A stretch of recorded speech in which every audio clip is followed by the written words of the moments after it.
why you should find a partner if you're a solo entrepreneur. You know that feeling when you have too many bills, too many emails, too many phone calls, you have to have an answer for everything.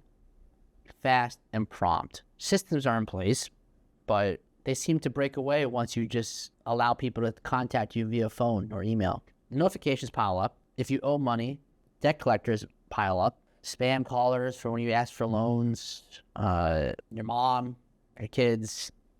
You're readily available for everybody. You do this for years and years and years, and then you all of a sudden look at yourself and you're like, wait a minute, what the fuck did I just do? Where have I been? Where is this going? And the pressure is so strong that eventually you feel like a superhuman because your body has gotten used to the pressure, the stress. And in the form, you actually start becoming addicted to the stress. But where does it all go? Did you make more sales?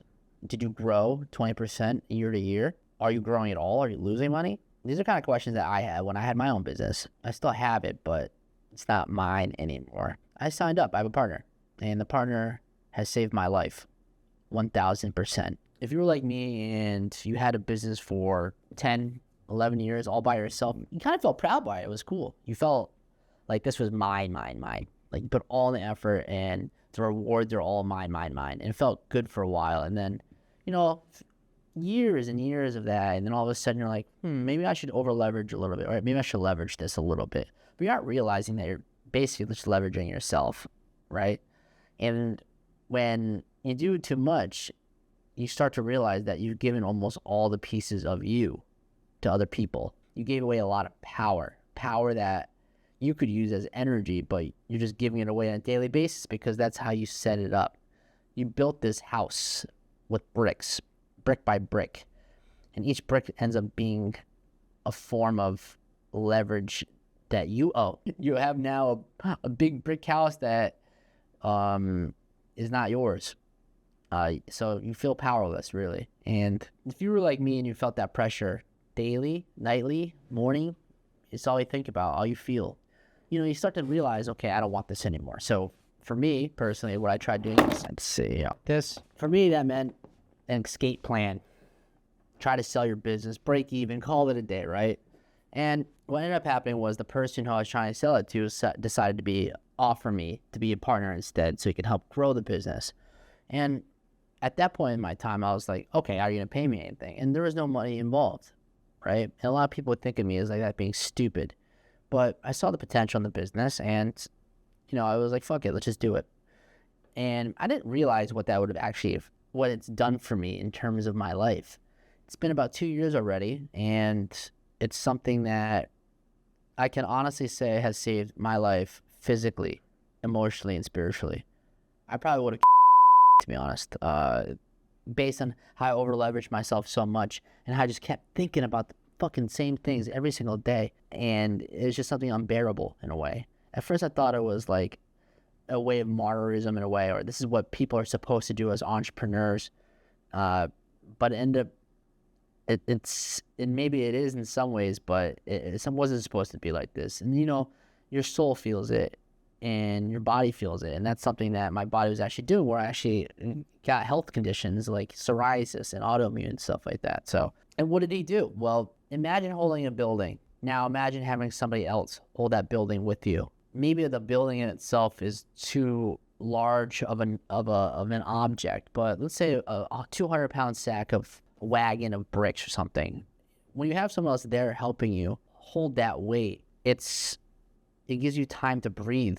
It gives you time to think. It gives you time that you think you think you didn't have when you were in the heat of the moment, trying to fight off all these people who wanted your power because you allowed them to have your power, because technically you owe it to them because they gave you some form of power when they let you borrow, or they let you use, or they let you, it's just how it works. So having someone be able to hold that weight for me gave so much time and space and just a way to breathe and understand, okay, this is not working. This wasn't working. We need to fix this. And now that I have a partner or someone to work with me, it's this thing where it seems like we can go the distance to where you originally thought it was going to go. Me, I personally see the business going far, and I'm able to sell it and go from there. That's how I see it. And that's where it's going to go.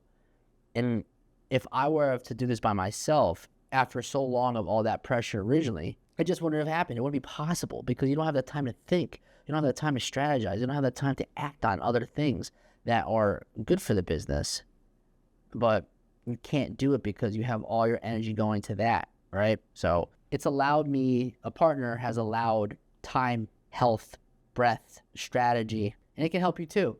If you're in a situation where you're feeling these type of things, where you can obviously tell I'm feeling right now, but if you're in a situation just like me right now, the idea of having someone come in who's had a little more experience than you in something that specifically you aren't good at, it could help you exponentially where you could go the distance with your business too.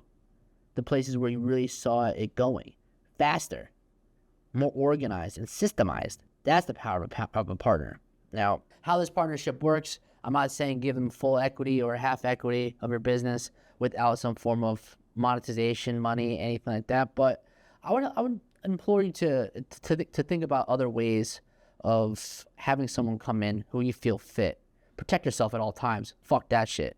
You see it all the time about partners, fucking other people. You see it all the time. And it's possible. It's always possible. But at what point? If you were going to go bankrupt, if you were going to close doors, if you were going to stop operations, at what point? It doesn't matter at this point. Weigh your options. See this person's skill sets, what they've done in the past.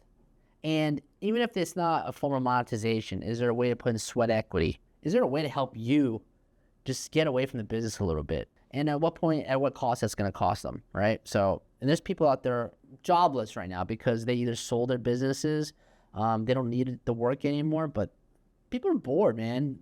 People just want to keep doing nothing all the time. So if you can find that type of person, like, hey, you've done this in the past and you grew your business to where you sold it for where you can retire already. Like, do you want to help out for a little equity? Like, there's ways of doing this partnership where the end goal for you as the entrepreneur is for you to have space to breathe and to be yourself, because the business has grown to a certain point because of yourself. But once you start giving yourself away too much, you start losing the power and the energy where you can't grow it anymore. Where are you hurting right now? What are the situations where you feel like you aren't yourself? And is there a partner out there that can help you with that?